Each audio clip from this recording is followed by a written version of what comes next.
சில பேர் நம்ம வாழ்க்கையில் ஏதாவது போகிற போக்கில் தூக்கி போட்டு போயிடுவாங்க. சில வார்த்தைகள் நம்மளை பற்றி அது நமக்கு சுருக்குன்னு குத்தும். என்ன பண்ணன்னு தெரியாது. திரும்ப திரும்ப திரும்ப நம்ம மைண்டில் அதை அரிச்சுக்கிட்டே இருக்கும். எப்படி என்ன இப்படி சொன்னாங்க, இப்படி என்ன சொன்னாங்க, என்ன பண்ண நான் இப்படி சொல்லிட்டாங்களே என்னே அப்படின்னு. ஏதாவது நம்ம மனசு நம்ம நினச்சிட்டு இருக்க அந்த வார்த்தையை நியாயப்படுத்தும். அப்போது 2 விதமாக நம்ம ரியாக்ட் பண்ணலாம் இந்த சிச்சுவேஷனில். நிறைய பேருக்கு ட்ராமாஸ் நிறைய இருக்கும். சின்ன வயசுலேயே ரொம்ப ஒரு இக்கட்டான சூழ்நிலையில் இருந்திருப்பாங்க, கஷ்டத்தெல்லாம் பார்த்துருப்பாங்க. அதிலேருந்து வெளியே வர முடியாது. ஸோ இந்த மாதிரி அந்த ட்ராமாஸாலும் சரி, நமக்கு திரும்ப திரும்ப ஒரு நினைவு நம்மளை காயப்படுத்திக்கிட்டே இருக்குது. அவங்க சொல்லிட்டு போயிருப்பாங்க, அவங்க மறந்தே போயிருப்பாங்க, ஆனால் நமக்கு மறக்க முடியாது. ஸோ அந்த மாதிரி விஷயத்தில் எப்படி வெளியே வரலாம் பார்த்திங்கன்னா 2 விதமான ரியாக்ஷன்ஸ். ஒன்று அதை யோசித்து நம்மளே சிறுமப்படுத்திக்கிட்டு ஒரு என்ன சொல்கிறது, ஒரு இன்ஃபீரியாரிட்டி காம்ப்ளெக்ஸ்குள்ளே போய் நான் அப்படி தானோ, அதனால தான் அப்படி என்ன சொல்லிட்டாங்களா அப்படின்னு நினச்சி நம்ம இது பண்ணுறது. இன்னொன்று பார்த்திங்கன்னா, அவங்க அப்படி சொல்லுவாங்க, நான் வாழ்ந்து காமிக்கிறேன் அப்படின்னு சொல்லிட்டு ஒரு மேல்நிலைக்கு நம்மளை ஒரு செல்ஃப் இம்ப்ரூவ் பண்ணிக்கிட்டு வாழ்க்கையில் நம்ம சாதிச்சு காமிக்கணும், அவங்க கண் முன்னாடி நம்ம வாழ்ந்து காமிக்கணும் அப்படின்னு சொல்லிட்டு ஒரு ஃபயர் நமக்குள்ளே பற்ற வச்சுருவாங்க. ஸோ இந்த 2 சாய்ஸில் நீங்கள் எந்த சாய்ஸை முடிவு பண்ணுறீங்கிறதுல தான் உங்கள் வாழ்க்கை அடங்கியிருக்கு. நான் என்ன கேட்டேன்னா செகண்ட் சாய்ஸ் தான் best.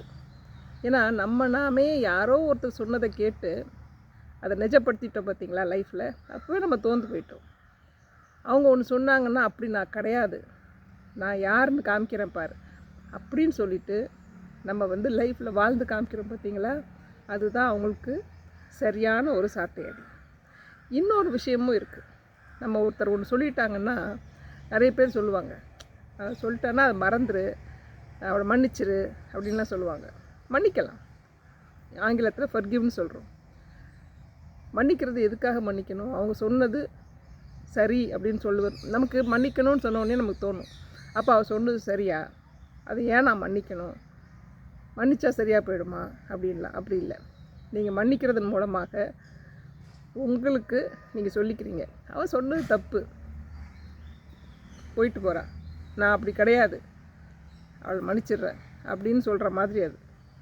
So you are forgiving for your self, not for the other person. அது மாதிரி மன்னிக்கும் போதே இன்னொரு விஷயமும் நம்ம சேர்ந்து பண்ணணும் அப்படின்னா நமக்கு அது மிகப்பெரிய பயனை தரும். அது என்னன்னு பார்த்திங்கன்னா நன்றி உணர்வு. அவள் அப்படி சொல்லிட்டான்னா அவள் உடனே என்ன சொல்லணும், தேங்க்யூ, நீ இந்த மாதிரி சொன்னதுனால நான் அப்படி இல்லைங்கிறது எனக்கு நானே ப்ரூவ் பண்ணிக்கிட்டேன். I am not what you say I am what ஐ ஆம் அப்படின்றத உறுதியாக நம்ம மனசுக்குள்ளேயே சொல்கிற மாதிரி அது. தேங்க்யூ, நீ சொன்ன மாதிரிலாம் நான் கிடையாது, அண்ட் ஐ ஃபர்கிவ் யூ. நீ சொன்ன வார்த்தை உன் மனசுக்குள்ளே உள்ள ஆளுக்கு, அது என்னை எதுவுமே பண்ணாது அப்படின்னு அர்த்தம் தான் இது. ஸோ ஒரு விஷயம் நடந்துருச்சுன்னா சும்மா கிழிஞ்சு போன ரெக்கார்டு மாதிரி அதையே மைண்டில் ஓட்டாதீங்க. அதிலிருந்து ஒரு புத்துணர்ச்சி, ஒரு ஃபயர் உங்களுக்குள்ளே பல மடங்காக நீங்கள் உயர்ந்து காமிக்கணும். அவங்களுக்கு காமிக்கணுன்ற தேவையில்லை, உங்களுக்கு நீங்களே ப்ரூவ் பண்ணிக்கலாம். I am not what she said, I am what I decide ஐ ஆம் அப்படின்னு. Hope this gives you meaning. Hope I made sense. Thank you.